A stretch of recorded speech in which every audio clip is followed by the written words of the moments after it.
ఉన్న బంగారాన్ని విడిపించి ఆ రోజు ఆన్లైన్ రేటుకే మేము కొంటాం. Sharma gold company. నమస్తే, వెల్కమ్ టు అవర్ ఛానల్. ఈరోజు మనతో పాటు ప్రముఖ ఆధ్యాత్మికవేత్త, జ్యోతిష పండితులు బ్రహ్మశ్రీ నందిపట్ల శ్రీహరి శర్మ గురువు గారు ఉన్నారు. గురువు గారిని అడిగి ఏకాదశి, కార్తీక మాసంలో వచ్చే ఒక ప్రత్యేకమైన ఏకాదశి, చాలా విశిష్టమైంది. అసలు ఆ ఏకాదశి రోజు ఏం చేయాలి, దాని విశిష్టత ఏంటో తెలుసుకుందాం. నమస్కారం గురువుగారు. వాగర్థావివ సంపృక్తౌ వాగర్థ ప్రతిపత్తయే జగతఃపితరౌ వందే పార్వతీ పరమేశ్వరౌ. సదాశివసమారంభాం శంకరాచార్య మధ్యమాం అస్మదాచార్య పర్యంతం వందే గురు పరంపరాం. ఆదిత్యాయ చ సోమాయ మంగళాయ బుధాయ చ గురుశుక్ర శనిభ్యశ్చ రాహవే కేతవే నమః.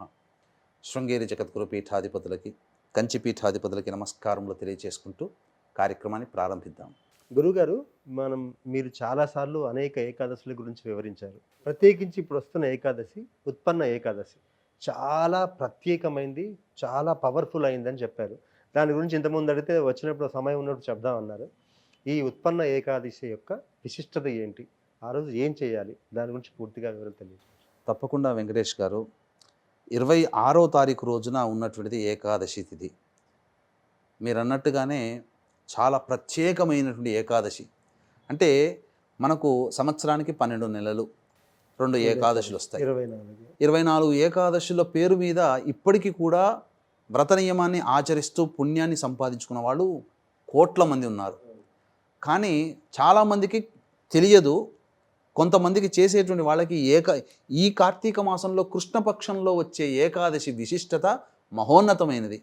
చెబితే ప్రేక్షకులు కూడా, తెలవని వాళ్ళకు కూడా ఆశ్చర్యం వేస్తుంది. తెలిసిన వాళ్ళకి ఎట్లాగో తెలుస్తుంది. ఏంటంటే ఏకాదశి పుట్టినదే ఆ రోజు. ఉత్పన్న ఏకాదశి, ఉత్పత్త్యైకాదశి అని అంటారు. అంటే ఏకాదశి తిథి అంటూ మొదలైంది ఆ రోజు నుంచి, కార్తీక మాసం. అందుకనే శివకేశవులకి అభేదము, అంటే భేదం లేదు ఈ కార్తీక మాసంలో. అందుకనే కేశవుణ్ణి ఆరాధన చేసేటువంటి ఏకాదశి తిథి పుట్టినటువంటిది ఇది.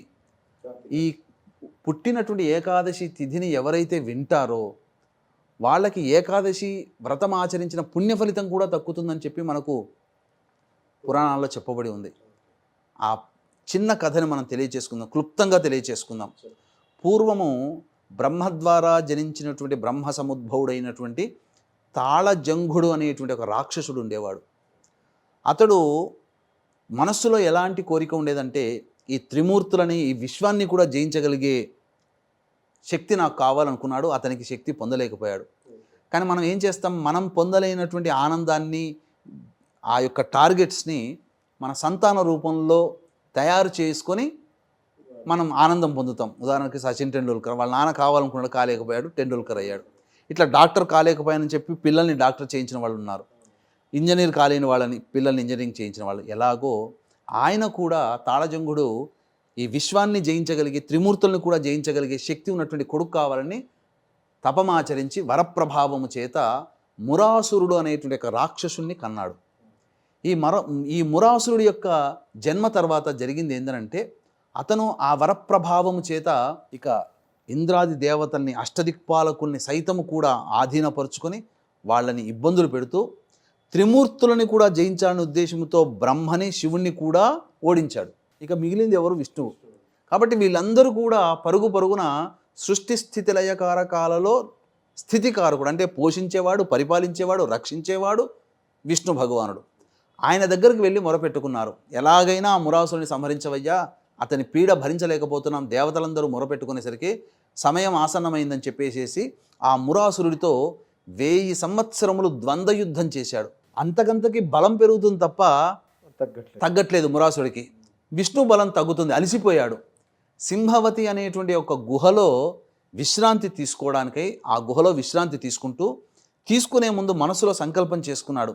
నేను విశ్రాంతి తీసుకొని లేవగానే ఆ మురాసురుణ్ణి ఇంకా మట్టు పెడతాను అని శపథం చేసుకున్నాడు. ఆ శపథం చేసినటువంటి సంకల్పము చేత అతని విశ్రాంతి తీసుకునే సమయంలో విష్ణు భగవానుడి యొక్క శరీరము నుంచి ఒక కన్య ఉద్భవించింది. ఆ కన్య ఉద్భవించి ఎదురుగా ఉన్నటువంటి మురాసురునితో యుద్ధం చేసి ఆ మురాసురుని సంహరించింది. ఈ కారణం చేత ఎప్పుడు మేల్కొంటాడా అని చెప్పి ఎదురు చూస్తుంది. కొంతకాలానికి మేల్కొన్నాడు విష్ణు భగవానుడు. మేల్కొన్న తర్వాత ఇక మురాసుని సంహరించాలని చెప్పి గదాయుధము చక్రాయుధాలు పట్టుకొని లేచేసరికి ఎదురుగా కన్య కనబడుతుంది, మురాసుడు చనిపోయి ఉంటాడు. సంహారం ఏంటి జరిగిపోయింది, ఏంటి నేను చేయాల్సిన పని ఎవరు చేశారని చెప్పి ఇలా చూస్తే అమ్మాయి కనబడుతుంది. ఎవరమ్మా నువ్వు, ఏంటి ఇదంతా ఎలా జరిగింది అంటే, మీ యొక్క విశ్రాంతి తీసుకోవడానికంటే ముందు మీరు సంకల్పం చేసుకున్నారు కదా, ఆ సంకల్పం వల్ల నేను జన్మించానండి, కాబట్టి మురాసుని నేను సంహరించాను, నేను చేసింది కాదు, మీ సంకల్పమే, అది మీరే చేశారు అని చెప్పడంతో విష్ణు భగవానుడు చాలా సంతోషించి, నేను చేయాల్సిన గొప్ప పనిని నీవు చేసావమ్మా, నీకేం వరం కావాలి కోరుకుంటే, నాకు 3 వరాలు కావాలి స్వామి అని అడిగింది. ఏంటి అని అంటే, నేను ఎప్పుడు కూడా నీకు ప్రియమంగా ఉండాలి, ఒకటి. రెండవది, నిన్ను ఆరాధించే తిథులలో ఉన్నటువంటి, నిన్నే కాదు సమస్తం ఉన్నటువంటి అన్ని తిథులలో 30 తిథులలో నేనే అగ్రగణ్యురాలుగా ఉండాలి, నాకే అధిక ప్రాధాన్యత కావాలని 2వ వరం కోరుకుంది. ఇక 3వ వరం ఏమని కోరుకుందంటే వెంకటేష్ గారు, నేను జన్మించినటువంటి తిథి రోజున, నా తిథి రోజున ఎవరైతే ఉపవాసం ఉండి నిన్ను ఆరాధిస్తారో వాళ్ళకి మోక్షాన్ని ప్రసాదించు అని చెప్తుంది. ఈ 3 వరాలు తథాస్తు అని చెప్పి విష్ణు భగవానుడు అనుగ్రహించాడు. ఇక ఆ రోజు దారభ్యత అందరూ కూడా ఏకాదశి రోజున ఉపవాస నియమాన్ని పాటిస్తూ చక్కగా ఉండి, ద్వాదశి తిథి రోజున ఉపవాస నియమాన్ని విసర్జించి, ఆ విధంగా విష్ణు సాయుధ్యాన్ని పొందిన మహానుభావులు ఎంతోమంది ఉన్నారు. ప్రహ్లాదుడు, శిబి చక్రవర్తి, బలి చక్రవర్తి అందరూ ఏకాదశి వ్రతాన్ని ఆచరించి ద్వాదశి రోజున దాన కర్మాలు చేసి, దానాది అన్ని కూడా క్రియలు చేసి, బలి చక్రవర్తి అయితే విష్ణు భగవాని చేతిలో ఓడించబడిపోయాడు. కాబట్టి పరమ భాగవతోత్తములు అందరూ కూడా ఈ రోజున ఏకాదశి వ్రతాన్ని ఆచరిస్తున్నారు ఇప్పటికీ కూడా. అంటే ఇప్పుడు ఏకాదశి అనగానే మీరు ఉపవాస వ్రతం గురించి చెప్పారు. ఆ ఉపవాస నియమాలు ఏంటి? చాలా మందికి తెలియదు. ఏదో ఉదయం ఆ రోజు ఉండి నక్తం చేయడమా, ఇలాంటి విషయాలు. అసలు ఏకాదశి ఉపవాసం చేసే మార్గం అసలు ఎలా చేయాలి? ఏకాదశి వ్రతము అనేటువంటిది చాలా గొప్పదండి. ఎందుకనంటే దీన్ని ఆచరించే విధానము చాలా గొప్పది. అయితే ఎవరో ఆంగ్లేయుడు, బ్రిటిష్ వాడు, అమెరికా వాడు రీసెర్చ్ చేసి ఒకరోజు ఉపవాసం ఉంటే మంచిది అని చెబితే ఈ రోజున మనం తెలుసుకొని ఆచరిస్తున్నారు. కానీ మన మహర్షులు ఎప్పుడో పెట్టారు. అయితే ఒకరోజు ఉపవాసం ఉండడం వల్ల ఏమవుతుంది? డీటాక్సిఫై అవుతుంది బాడీ. మన శరీరంలో ఉన్న అన్ని అవయవాలకి విశ్రాంతి కలుగుతుంది. కలిగి తన యొక్క శరీర అవయవాలన్నీ కూడా ఒకటి దానికొకటి రిపేర్ చేసుకోగలుగుతాయి. మొత్తము మలినాలన్నీ విసర్జింపబడతాయి.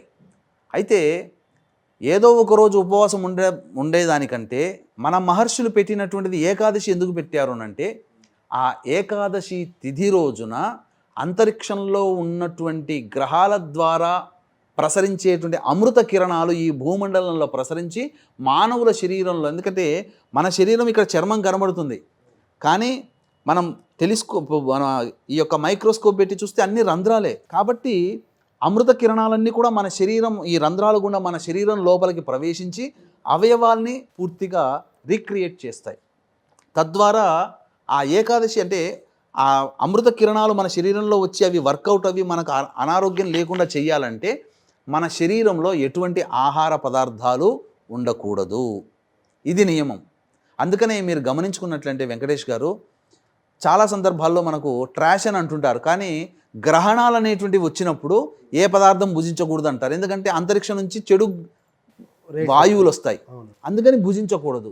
ఆ భుజించి శరీరంలో కనుక ఆహారం ఉంటే ఇబ్బంది అవుతుంది. అందుకనే ఆ రోజున అన్నాన్ని కూడా, ముఖ్యంగా భోజనం అన్నాన్ని అనగా తినకూడదు. వరి భోజనం, వరి అన్నం తినకూడదు. అంటే రాక్షసాన్నం అవుతుంది, అది దానివల్ల పాపం వస్తుందని చెప్పడం వల్ల అలా చెప్పి మనల్ని కట్టడి చేశారు. కానీ వాస్తవానికి సైన్స్ ప్రకారం ఆలోచిస్తే ఆ ఏకాదశి రోజున మాత్రము తినకుండా ఉంటేనే శరీరము చక్కగా ఉంటుంది. అయితే దీనికంటూ కొన్ని నియమాలు అనేటువంటివి ఉన్నాయి.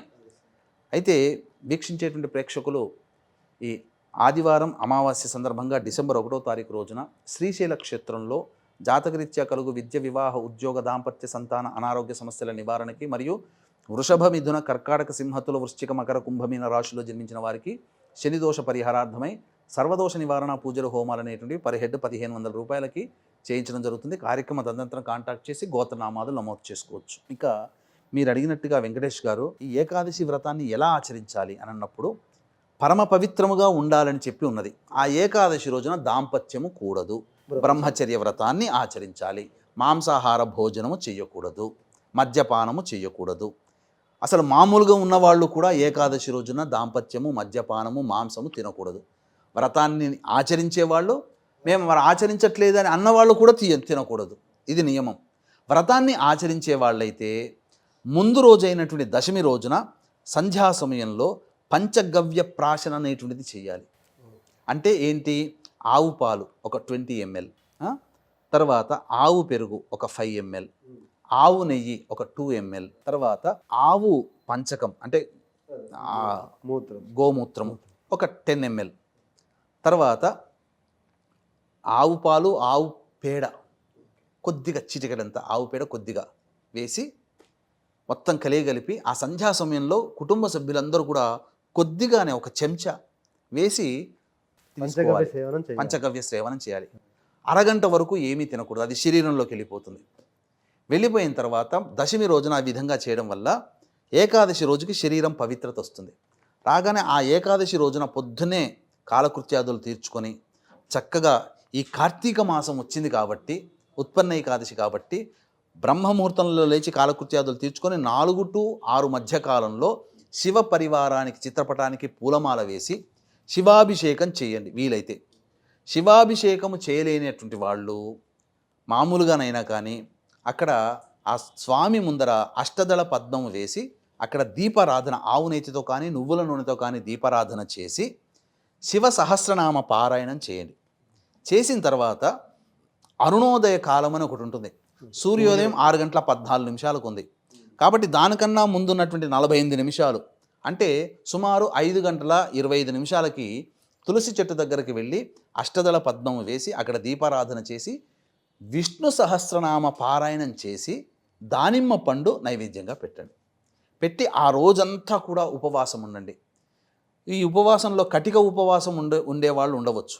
లేదు అంత శక్తి లేని వాళ్ళు పాలు మరియు పండ్లు తీసుకుంటూ ఆ రోజంతా విష్ణునామస్మరణ, శివనామస్మరణ చేసుకుంటూ సంధ్యా సమయానికి శివాలయానికి వెళ్ళి ఆ శివాలయంలో అక్కడ 360 + 360 720 ఒత్తుల దీపారాధన చేసి అర్చన జరిపించుకొని వీలైతే విష్ణు దేవాలయం సందర్శించుకోండి. ఆ రోజంతా ఉపవాసం ఉండండి.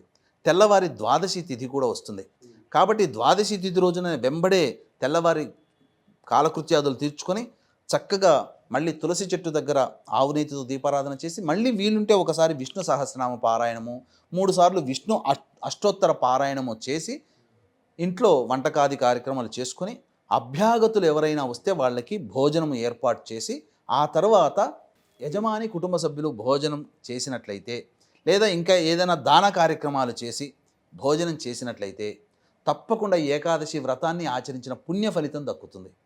తద్వారా విష్ణు యొక్క అనుగ్రహం కలగడం వల్ల వాళ్ళకి భవిష్యత్తులో వచ్చే కష్టాలతో పాటు ఇప్పుడు పడుతున్నటువంటి కష్టాలు కూడా తొలగే మార్గం లభించి ఆ విష్ణు యొక్క అనుగ్రహం, శివానుగ్రహం ఏకకాలంలో వాళ్ళకు దొరికి వాళ్ళ సంకల్పం నెరవేరుతుంది అని చెప్పడంలో ఏమాత్రం సందేహం లేదని చెప్పవచ్చు.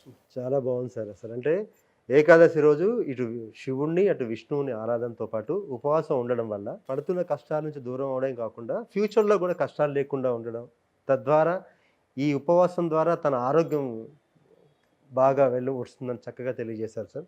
ధన్యవాదాలు. సర్వం శ్రీ ఉమామహేశ్వర పరబ్రహ్మార్పణమస్తు.